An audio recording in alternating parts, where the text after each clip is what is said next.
Bueno, vamos a continuar hoy con el grupo 16. No. Perdón por interrumpirte, ya Sí, viene temprano. ¿Podrás subir las ilminas al campus? sí, recién la puse, me había olvidado. Ah, perfecto. Gracias, Ana. Recién la puse, perdón, me olvidé ayer, ahora a la mañana me di cuenta que no la había subido. No pasa nada, gracias.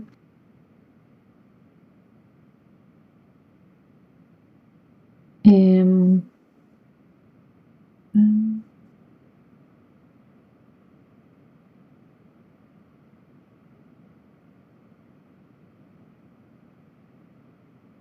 ¿Dónde está?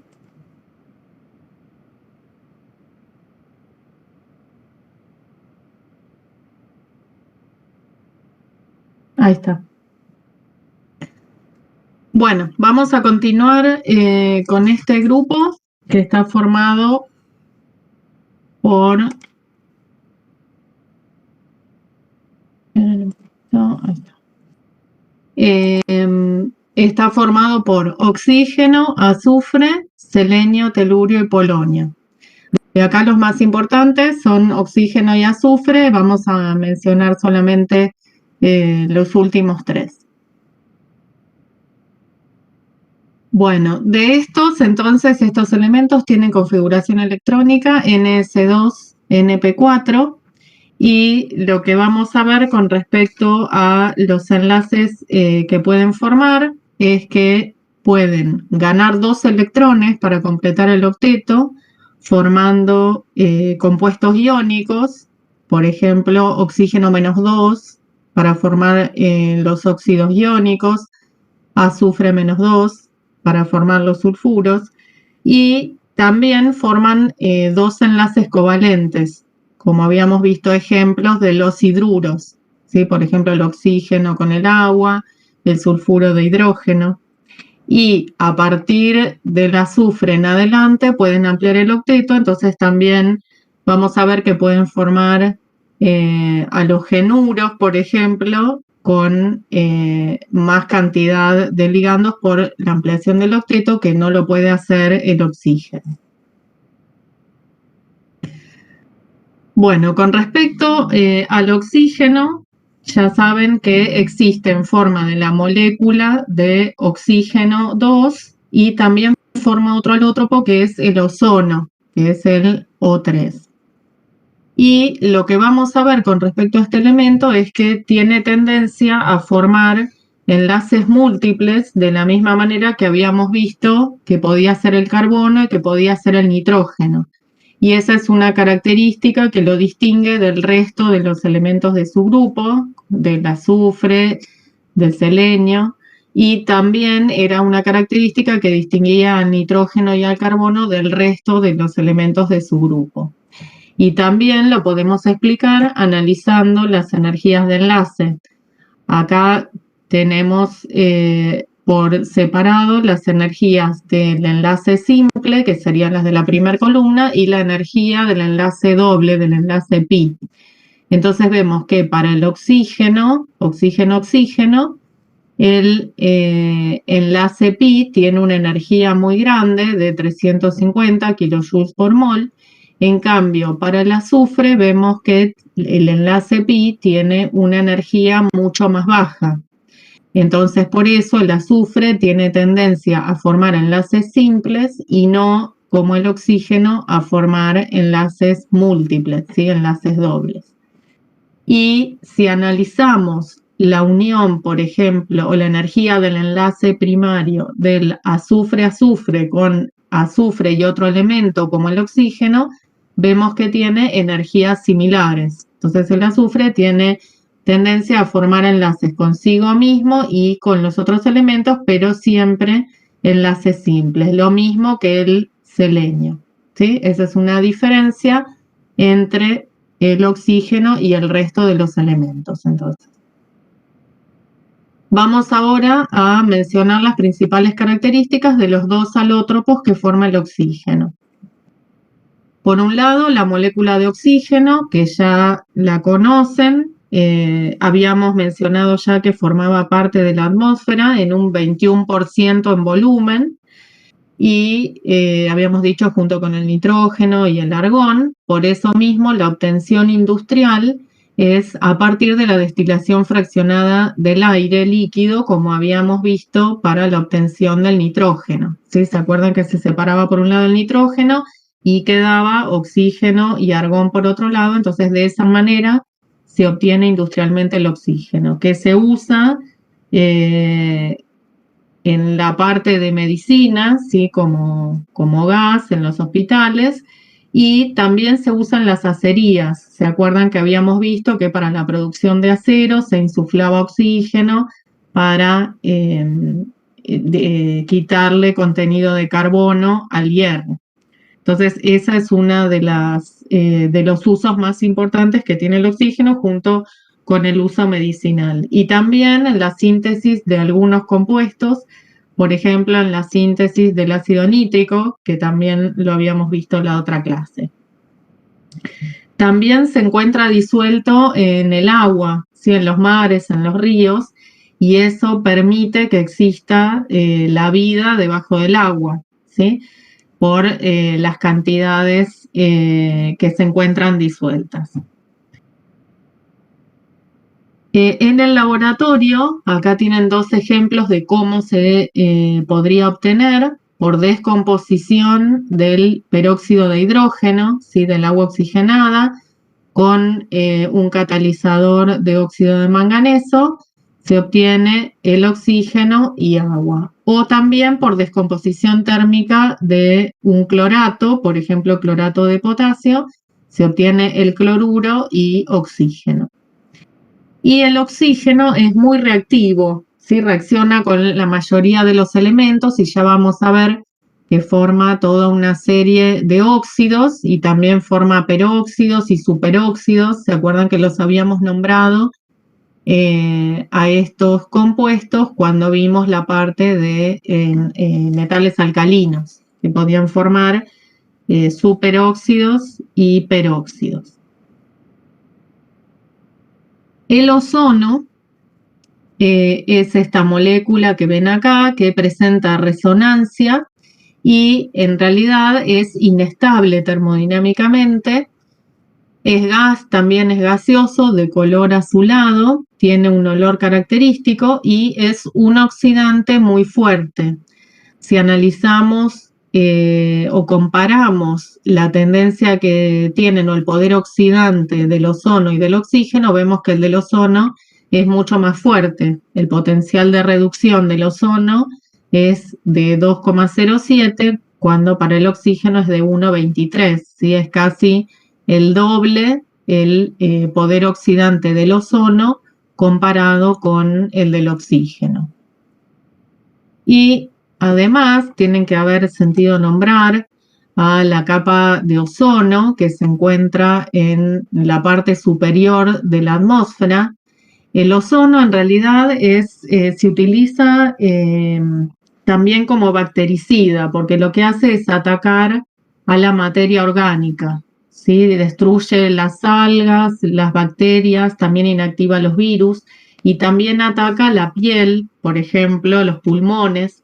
Entonces, por eso no tiene que haber demasiada concentración de ozono en la parte más baja de la atmósfera, porque es dañino para nosotros, ¿sí? Para la materia orgánica. Entonces tiene que haber baja concentración.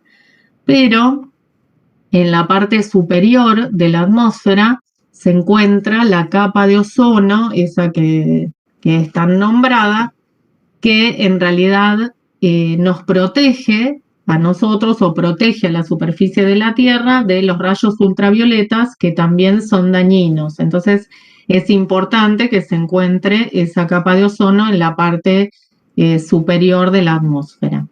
Y en realidad esa capa se forma generando todo un ciclo, ¿sí? Porque en la parte superior hay oxígeno y el oxígeno es descompuesto el oxígeno molecular se descompone en oxígeno atómico por acción de los rayos ultravioletas de longitud de onda más corta.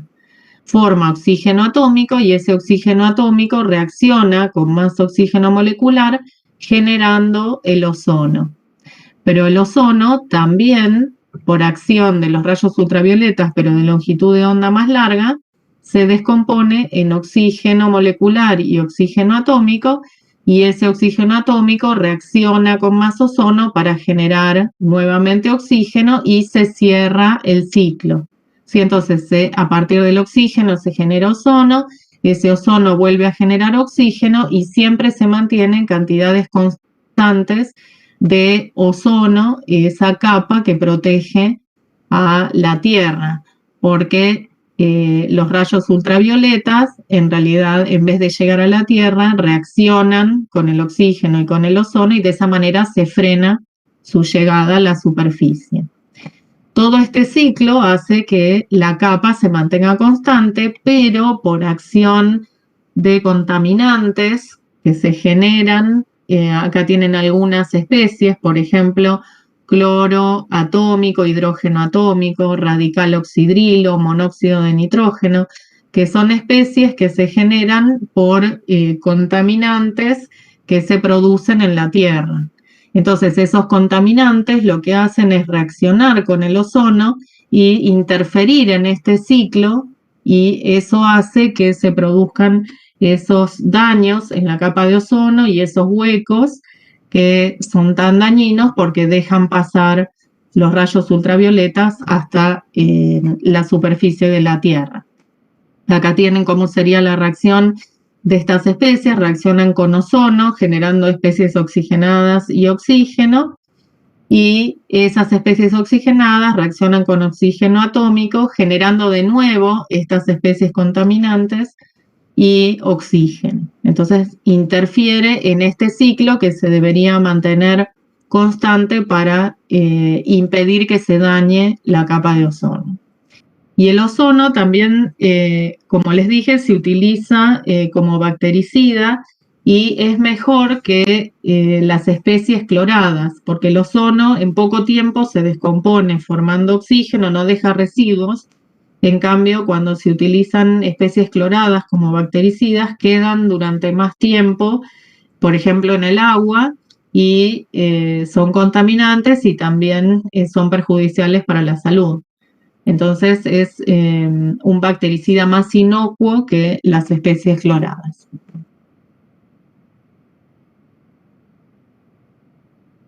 Acá tenemos los distintos óxidos que se forman. Habíamos dicho que el oxígeno es muy reactivo y reacciona con la mayoría de los elementos.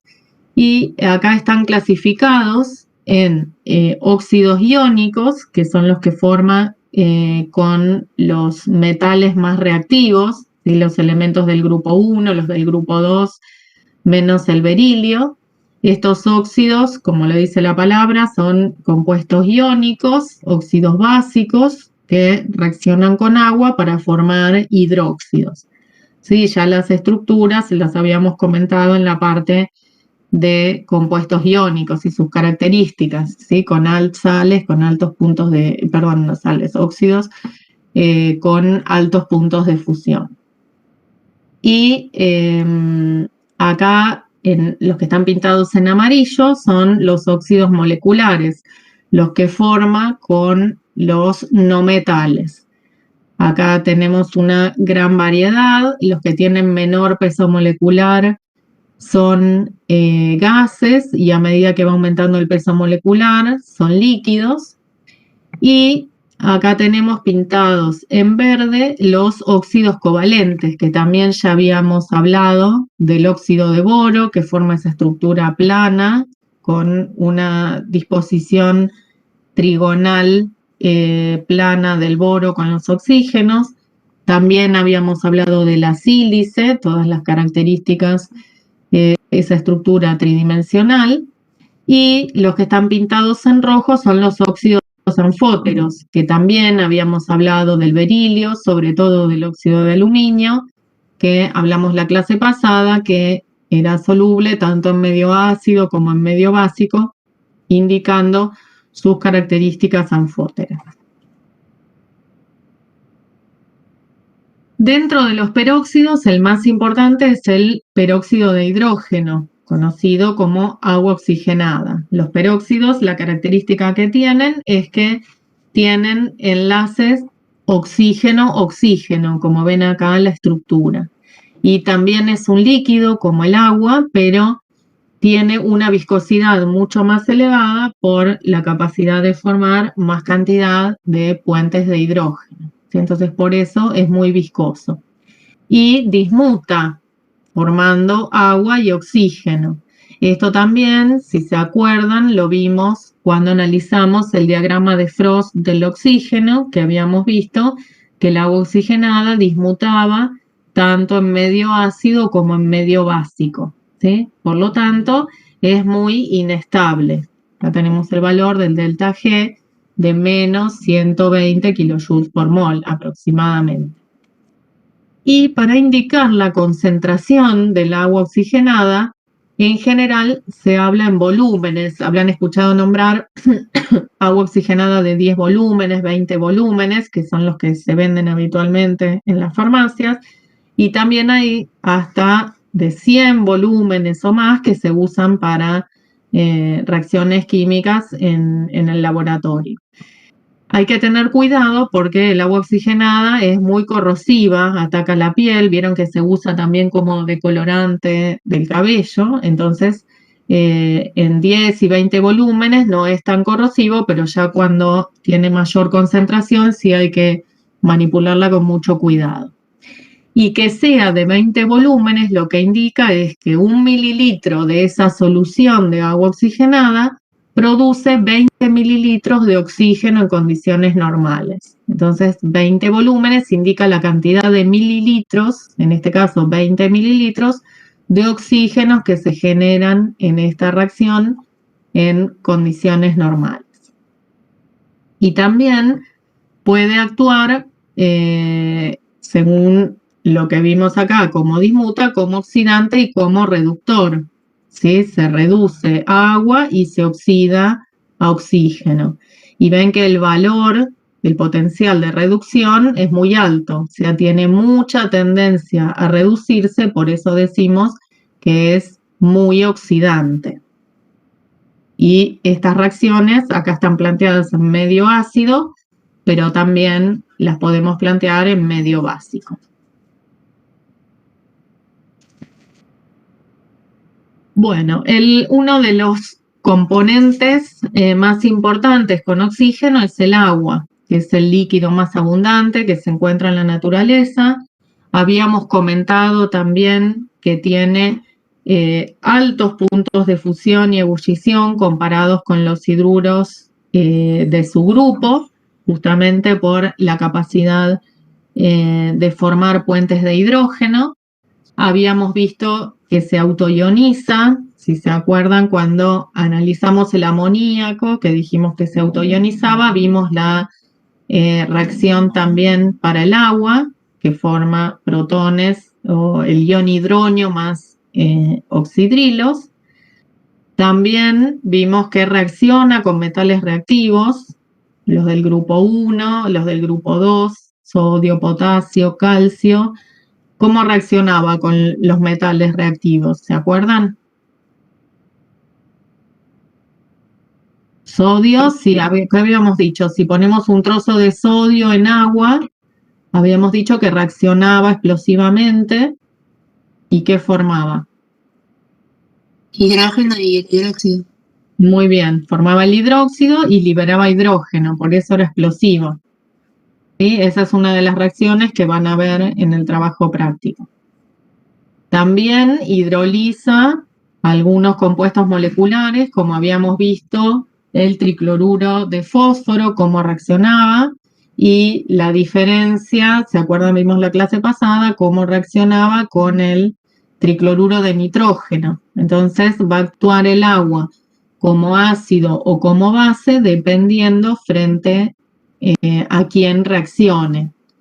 Entonces, lo habíamos visto con ejemplos de los cloruros, pero también si reacciona con un ácido fuerte, por ejemplo el ácido nítrico, va a actuar como base, ¿sí? Tomando el protón y el ácido nítrico actuando como ácido. En cambio, si se la hace reaccionar contra una base más fuerte, por ejemplo un carbonato, ahora el agua va a actuar como ácido, liberando el protón, formando el bicarbonato y formando los oxidrilos. Entonces, esto también, estos equilibrios, ya los habían visto en Química General 1, ¿sí?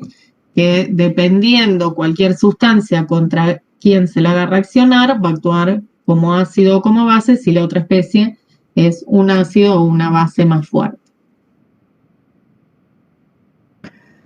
Otra característica del agua que también habíamos mencionado en clases anteriores es lo que se llama la dureza del agua, que se dice que un agua es dura cuando si se le agrega jabón no forma una espuma, sino que forma lo que se llama una nata insoluble.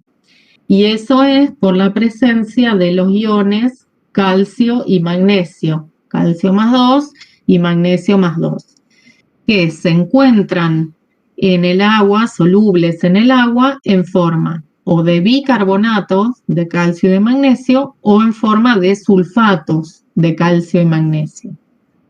¿Y por qué forma esa nata insoluble con el jabón? El jabón son cadenas carbonadas largas. Acá tenemos un ejemplo de una cadena de 17 átomos de carbono que tienen un grupo carboxilato en un extremo y ese grupo carboxilato está compensado por un catión sodio. Entonces, estos que serían los componentes del jabón, si hay presencia de calcio más 2 o magnesio más 2, forman estos compuestos, se compensa ahora la carga del carboxilato con calcios o con magnesios, y esto es lo que forma esa nata insoluble. Y esa dureza la podemos clasificar como temporal o como permanente. Es temporal si lo que contiene el agua son calcios y magnesios en forma de bicarbonatos. Y es permanente si esos iones están en forma de sulfatos. Se llama temporal en realidad porque cuando está en forma de bicarbonatos es muy fácil de eliminar. Solamente por calentamiento o ebullición, esos bicarbonatos precipitan como carbonatos, ¿sí? Liberando dióxido de carbono y agua. Esto es el sarro, por ejemplo, que se ve. Acá tienen unas fotos que queda, por ejemplo, en el vidrio, que quedan en la pava, en las ollas, en todos los que son cañerías. Y este carbonato de calcio es el que precipita, entonces es fácil de eliminar la dureza cuando está en forma de bicarbonato.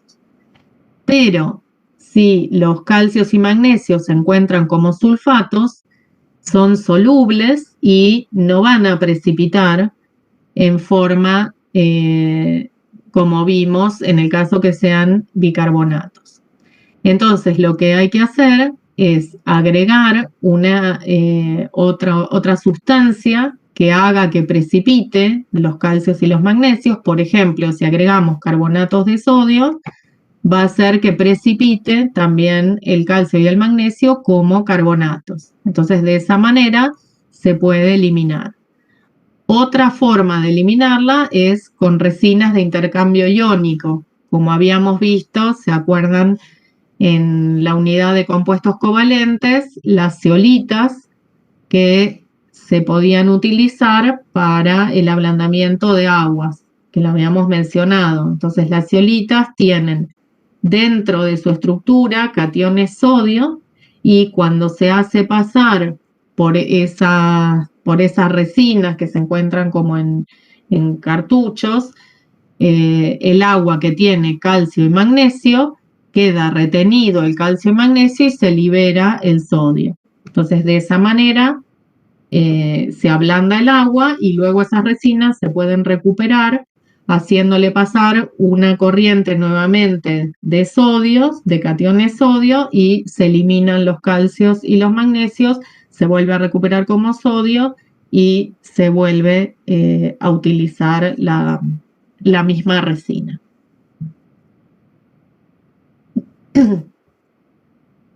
Bueno, el otro elemento del grupo es el azufre. El azufre se encuentran, fíjense que es diferente la forma en que se encuentra en la naturaleza. Acá la mayoría se encuentra formando sulfuros con los metales, diversos metales. ¿Se acuerdan que también habíamos visto el cinabrio, que es el sulfuro de mercurio, la galena, sulfuro de plomo, la pirita, sulfuro de hierro, la blenda de zinc, que también la habíamos mencionado, sulfuro de zinc, la calcopirita, sulfuro de hierro y cobre. Entonces, la mayoría se encuentra en la naturaleza formando sulfuros. También se encuentra formando el yeso, que es sulfato de calcio dihidratado. También se encuentra como sulfato de calcio anhidro, que se llama la anhidrita. Y también se encuentra como sulfuro de hidrógeno en el petróleo crudo y en el gas natural. Ya vamos a ver cómo se separa el sulfuro de hidrógeno. Y también se encuentra libre en depósitos subterráneos en Estados Unidos, y esa es una forma que se utiliza sencilla de obtener el azufre. Vamos a ver que hay dos formas de obtener el azufre: directamente extrayéndolo de los depósitos o utilizando un proceso un poquito más complejo. Cuando el azufre se encuentra en los depósitos subterráneos, lo que se usa es el proceso que se denomina FRASH, que fíjense que los depósitos están muy profundos, hasta 750 metros por debajo de la superficie, y lo que se hace es introducir 3 tubos concéntricos. El tubo más grande tiene aproximadamente 20 centímetros, el tubo intermedio 10 centímetros y un tubo más pequeño en el centro de aproximadamente 2,5 centímetros.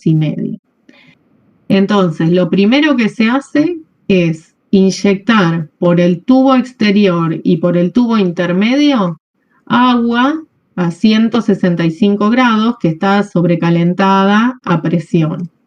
Entonces, al introducir esa agua, lo que se hace es que el azufre que está en el depósito se funda. Una vez que se ha logrado fundir el azufre, se deja de pasar agua por el tubo intermedio y se comienza a inyectar aire comprimido, también caliente, por el tubo pequeño del centro. Entonces, lo que se logra es que con este aire se forme una espuma, y con el agua que se inyecta por el tubo exterior hace que el azufre suba por el tubo intermedio, que en realidad forma como una espuma por el aire que se le inyectó, mezclado con agua. Y este azufre se vierte en tanques gigantes, que en realidad sale, cuando está fundido se ve de color violeta, y queda retenido en esos tanques. Cuando se enfría se solidifica, y después, para transportarlo, lo que se hace es sacar las paredes del tanque y dinamitarlo para cortarlo en trozos más pequeños para poder transportar. Entonces, esta es una manera sencilla de obtenerla, porque lo único que hay que hacer es extraerlo. ¿Quedó claro el proceso?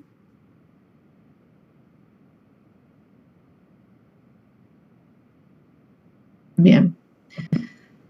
Bueno, el otro proceso es el que se llama proceso Claus, que lo que se hace es obtener el azufre a partir del gas natural, porque el gas natural, que es el metano, está contaminado o está junto con sulfuro de hidrógeno. Entonces, al gas natural lo primero que se hace es hacerlo pasar por un solvente orgánico para poder separar el sulfuro de hidrógeno. Entonces, esto, ¿cómo se hace? Se pasa el gas sobre este compuesto orgánico que fíjense que tiene un oxidrilo de un lado y un grupo amino del otro, que es este NH2, y en este caso el grupo amino va a actuar como base y el sulfuro de hidrógeno actúa como ácido, liberando el protón. Entonces, de esa manera queda retenido el sulfuro de hidrógeno en forma de sulfuro ácido. Y luego, una vez que está retenido en esta solución, calentando la solución, se libera de nuevo en forma de sulfuro de hidrógeno gaseoso. Una vez que se tiene el sulfuro de hidrógeno libre del metano, se lo hace reaccionar con oxígeno gaseoso y se forma dióxido de azufre y agua. Y ese dióxido de azufre reacciona con más sulfuro de hidrógeno, reduciéndose a azufre sólido, ¿sí? Y agua gaseosa. Este es el proceso industrial que se utiliza cuando no se dispone del yacimiento de azufre en estado de oxidación cero. Otra forma de obtenerlo es a partir del calentamiento del sulfuro de hierro, de la pirita, en donde se libera azufre y se obtiene sulfuro de hierro en estado de oxidación 2. Y fíjense que dice en ausencia de aire que se tiene que realizar este proceso. ¿Por qué no puede haber aire? ¿Qué pasaría si lo haríamos en presencia de aire? Rotación. Bien, se formaría el óxido, ¿sí? Se produciría la tostación.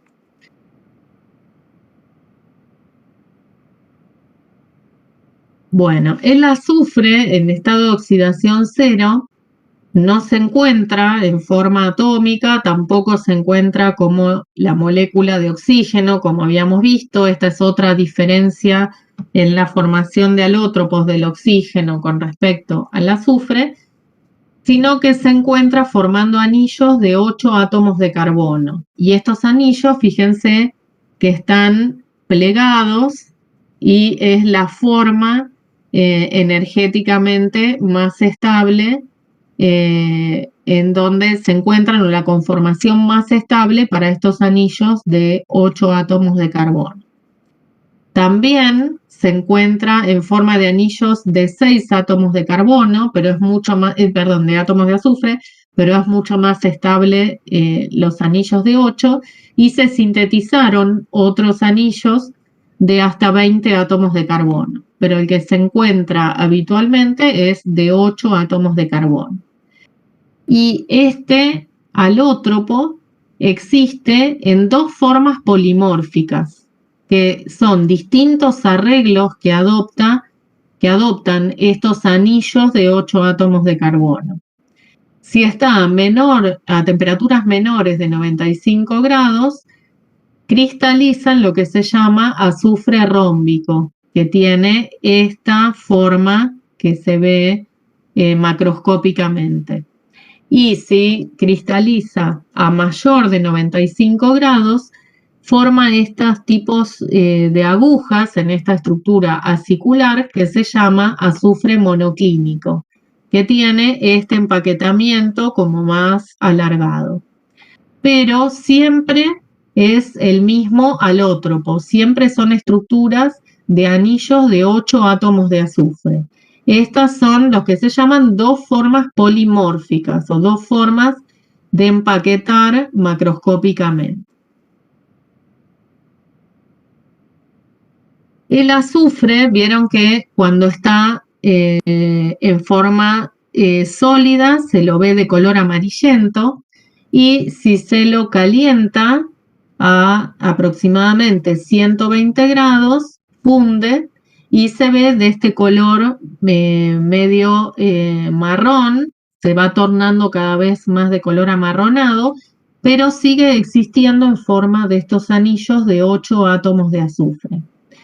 Si se sigue calentando hasta 180, 200 grados, se ve que A medida que aumenta la temperatura, cada vez aumenta más la viscosidad, ¿sí? Y a 200 grados es cuando se llega a la máxima viscosidad, que es aproximadamente 10.000 veces mayor que la viscosidad cuando apenas había fundido. Y lo que pasa acá es que al aumentar la temperatura se van rompiendo estos anillos y lo que va formando son cadenas. Entonces, al formar estas cadenas, estas estructuras de macromoléculas, es lo que hace que vaya aumentando tanto la viscosidad. Si se sigue calentando, va a llegar un momento a más de 400 grados, aproximadamente 450 grados, que empieza a formarse en especie gaseosa, sobrepasamos el punto de ebullición y empiezan a aparecer gases de color violáceos. Pero si cuando está en este punto, aproximadamente a 200 grados, se lo vierte sobre agua fría, se congelan esas estructuras de esas cadenas que se tienen y se forma lo que se llama el azufre plástico, que es un sólido de color marrón que se ve transparente y que si se lo deja en el tiempo se va convirtiendo en azufre rómbico, ¿sí? Que es la forma más estable. Pero lo que se logra en este punto al verterlo en agua fría es que esas cadenas se congelen y queden con esa estructura amorfa como se encuentran a 200 grados, porque al verterlo sobre agua fría se impiden que esas cadenas tengan movilidad. Por lo tanto, lo mismo que cualquier polímero, que cualquier macromolécula, queda esa estructura congelada. Como propiedades del azufre, vemos que reacciona con la mayoría de los metales formando los sulfuros. Vieron que en la naturaleza hay una gran variedad de sulfuros metálicos que son estables. También reacciona con los no metales, por ejemplo con el flúor, forma el hexafluoruro de azufre. Acá vemos también cómo el azufre puede ampliar el octeto y rodearse de más cantidad de ligandos, en este caso de 6 azufres. Reacciona con el oxígeno para formar el óxido y con hidrógeno para formar el sulfuro de hidrógeno. Y también en presencia tanto de ácido nítrico concentrado como de ácido sulfúrico concentrado, el azufre se oxida. En el caso de reacción con el ácido nítrico concentrado, se oxida a sulfato, a ácido sulfúrico, y el nitrógeno se reduce a dióxido de nitrógeno. En el caso de reaccionar con el ácido sulfúrico concentrado, se obtiene dióxido de azufre. El azufre se oxida a dióxido de azufre y el sulfato, el azufre, se reduce a dióxido de azufre.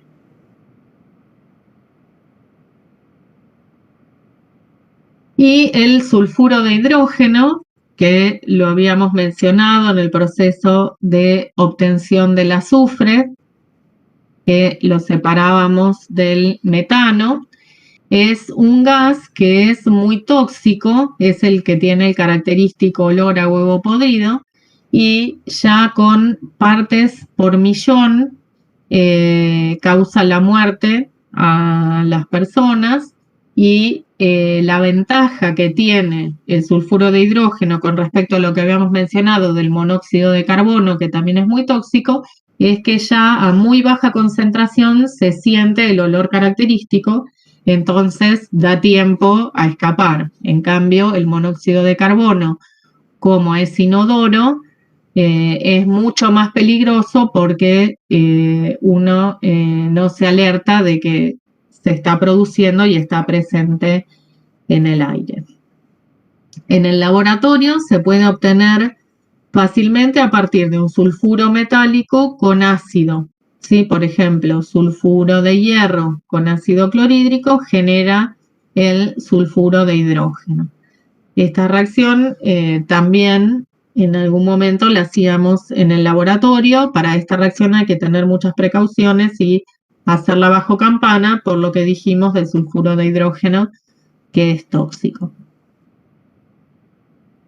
El sulfuro de hidrógeno se comporta como ácido y también es un agente reductor. Como ácido es un ácido débil, ¿sí? Es diprótico, podemos plantear las dos disociaciones, a sulfuro ácido y luego a sulfuro. La segunda disociación es mínima, es muy baja su constante de disociación, por eso se comporta como ácido débil y como agente reductor reacciona con el oxígeno, reduciendo el oxígeno a dióxido de azufre, y también frente a dicromato y a permanganato. ¿Se acuerdan que habíamos dicho dicromato y permanganato tienen mucha tendencia a reducirse, son agentes oxidantes muy fuertes? Entonces el dicromato se reduce a cromo más 3 y el sulfuro de hidrógeno se oxida a azufre.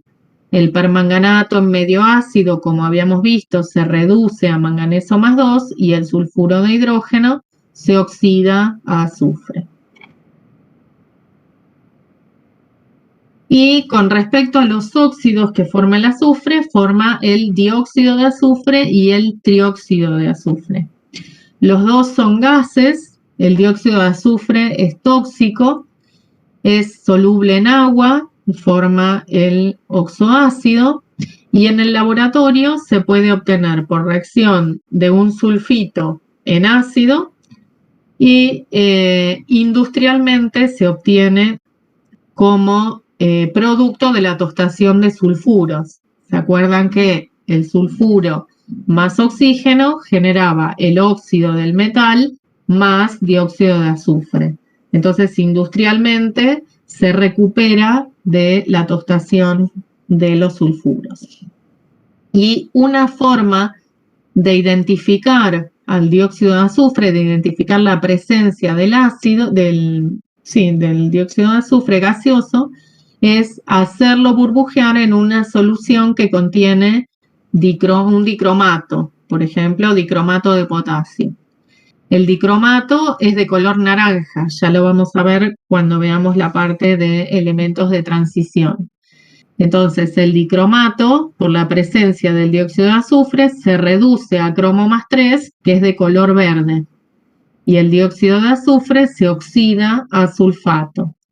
Entonces, la identificación de la presencia de dióxido de azufre se da por el cambio de color de la solución de naranja a verde por la reducción del dicromato a cromo más 3. Y el trióxido de azufre tiene la capacidad de formar, no solamente existe en forma de monómero, sino que existe también en forma de trímero, formando estos ciclos, y también, como dijimos antes, es un óxido ácido que reacciona con el agua, formando en este caso el ácido sulfúrico. Y el ácido sulfúrico tiene muchos usos y es el producto químico que más se sintetiza y se obtiene por el proceso que se llama proceso de contacto, y se utiliza como reactivo el dióxido de azufre, que, como les comentaba, se puede utilizar directamente lo que se extrae de la tostación de los sulfuros. Entonces directamente se recupera de ahí y ya se tiene en forma gaseosa, o si no, se puede obtener a partir de la reacción de azufre con oxígeno y generar el dióxido de azufre. En este proceso, entonces, reaccionan el dióxido de azufre con oxígeno gaseoso a altas temperaturas con un catalizador de vanadio y se obtiene el trióxido de azufre. Se oxida el óxido de dióxido a trióxido de azufre.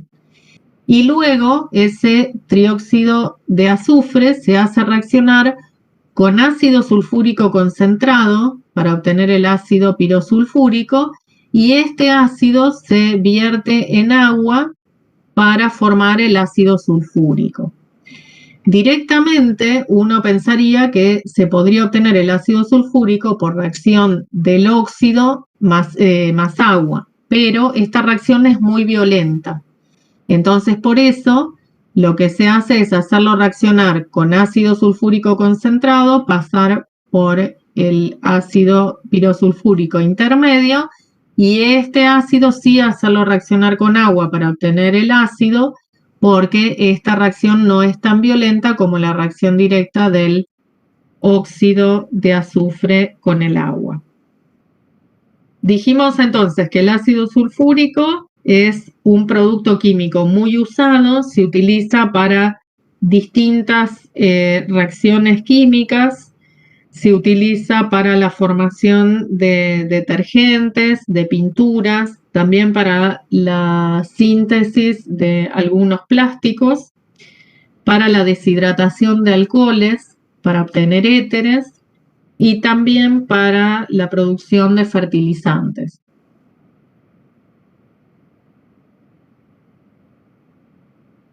Y el ácido sulfúrico es un ácido fuerte, como ya saben, también es un ácido diprótico y también es un deshidratante muy fuerte, tiene mucha afinidad por el agua. Entonces, si el azúcar, si a la sacarosa, que le corresponde esta fórmula química, si a cualquier azúcar se lo pone en contacto con ácido sulfúrico, enseguida se deshidrata y forma carbono, liberando el agua. Sí, acá tiene una foto, la reacción es muy exotérmica, y justamente por eso, porque el ácido sulfúrico es un deshidratante muy fuerte. Y también actúa como agente oxidante, oxidando algunos metales. Por ejemplo, acá tenemos la oxidación del zinc a zinc más 2 o la oxidación de cobre a cobre más 2. Y genera, en el caso del zinc, sulfuro de hidrógeno, y en el caso del cobre, dióxido de azufre.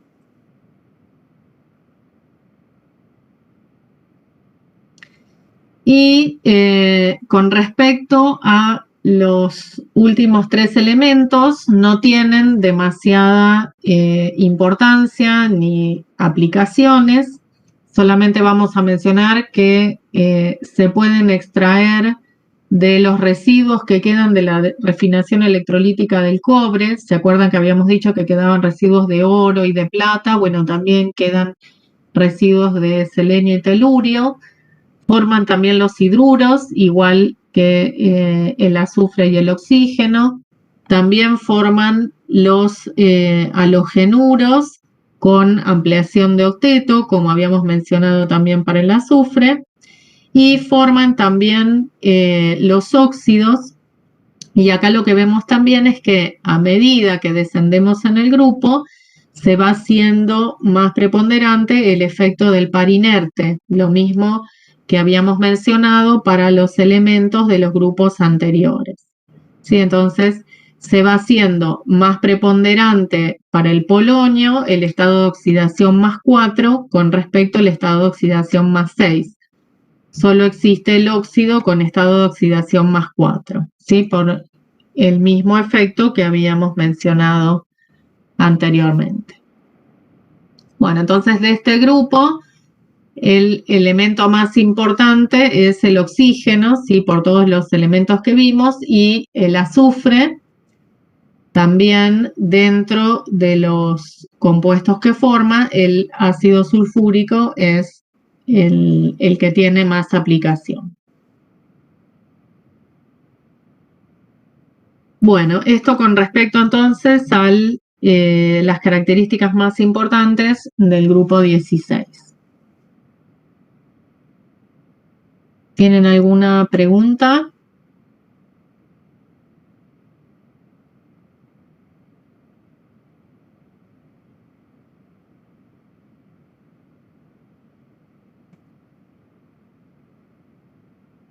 ¿No? Bien.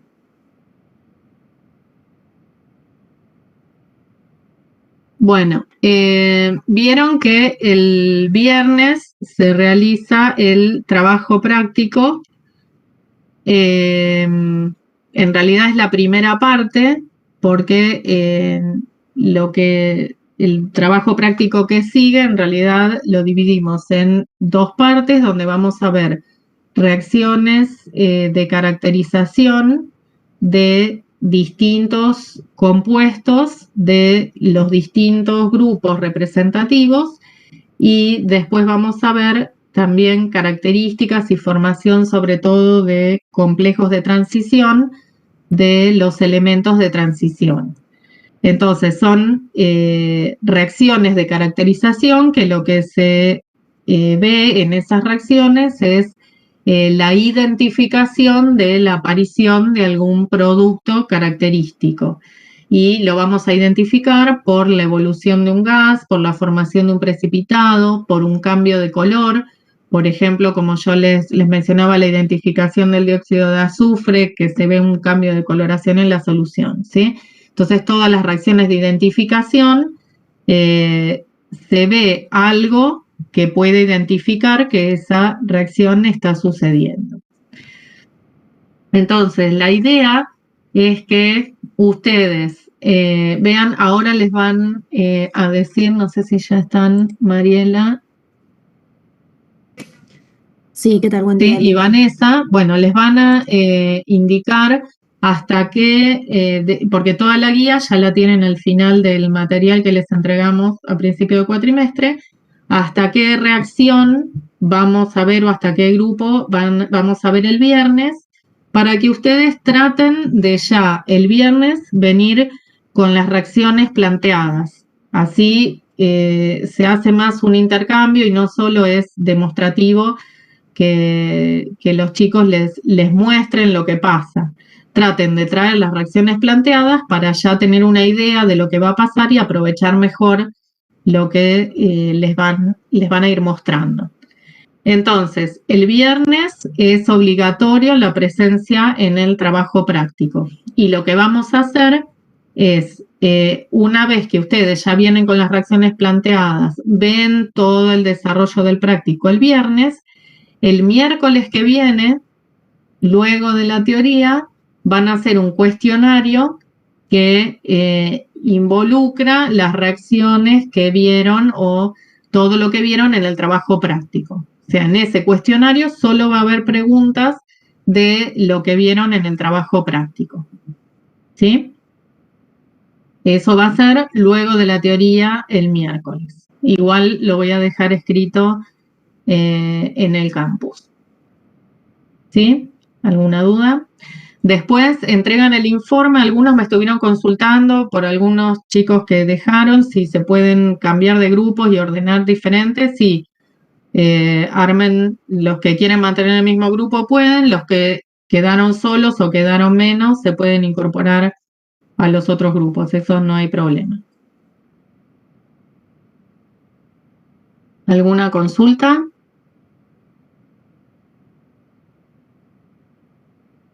Bien. Bueno, y antes de empezar con la parte de las consultas, quería tomarme unos minutos y también lo hablamos con el resto de los integrantes de la cátedra para reflexionar un poco sobre la materia, sobre la asignatura y también sobre toda la carrera, ¿no?, de ustedes y la etapa en la que se encuentran.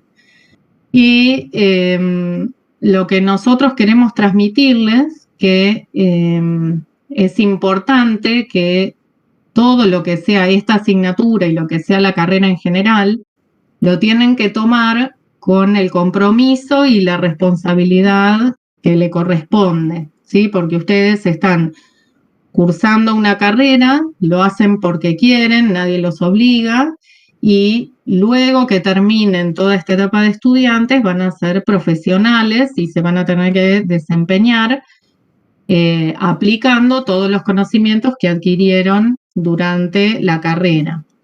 Entonces, es importante que ustedes recapaciten y piensen o reflexionen que hacer una carrera no es solamente ir tachando materias y aprobando como se pueda las materias, sino que hay que tomarlo con responsabilidad y la idea de aprobar una materia no es aprobar un parcial, sino incorporar los conocimientos que esa materia les brinda, que esa asignatura les brinda, porque además después les va a servir como base para poder entender mejor y para poder aprovechar las asignaturas que siguen y como base para desempeñarse luego en lo que les toque o elijan para desempeñarse en forma profesional, ¿sí? Entonces, eso, pensamos que es importante todo, no solamente lo referido a la carrera, sino todo en la vida personal de ustedes, tomarlo con la responsabilidad que requiere y el compromiso que requiere, ¿sí? Y que todo eso va a ir en beneficio de ustedes para luego poder desempeñarse correctamente como profesionales y en lo que encaren en su vida. No sé si quieren agregar algo, Mariela, o vi que estaba Vanessa también. Hola, ¿qué tal? Buen día. No, básicamente también decir que bueno, que lo que uno hace influye en el resto también, por más que uno piense que lo hace en forma individual y que no va a pasar nada con el resto, pero a lo que me refiero también es tener respeto hacia los propios compañeros y, bueno, y hacia el personal de la cátedra, ¿no? Pero más que nada a sus pares, porque, bueno, influye, digamos, ustedes no se dan cuenta, pero todo lo que hacen influye hacia el resto de los compañeros también, ¿no? Nada, y bueno, nada más que eso.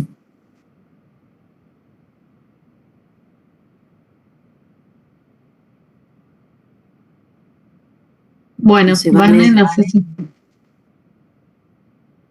No, nada más de lo que ya dijeron ustedes. Bueno, y que nosotros depositamos confianza en ustedes y esperamos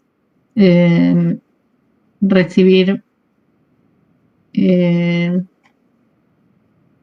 digamos, tener una buena devolución de ustedes frente a lo que estamos brindando nosotros, ¿sí? Que tratamos de hacerlo mejor y entendemos que esta situación es muy complicada para todos, es complicada, muy complicada para ustedes, también es complicada para nosotros, que nos tenemos que adaptar a esta nueva situación, pero bueno, tratemos de poner todos lo mejor de cada uno y reflexionar sobre lo que implica sobre todo el compromiso y la responsabilidad con la que uno encara sus actividades y sus cosas.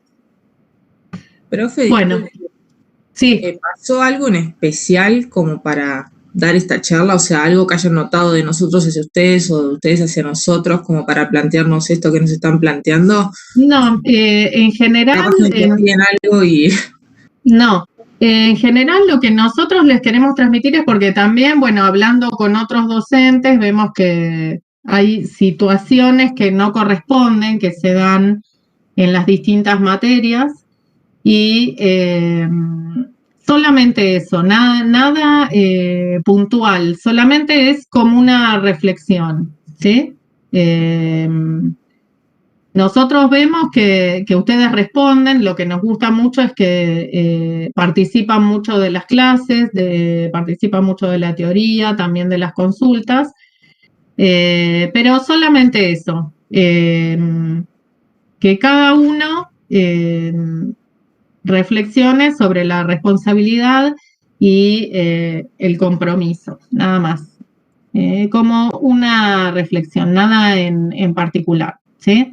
Que se trate de vivir esta situación lo más responsable posible.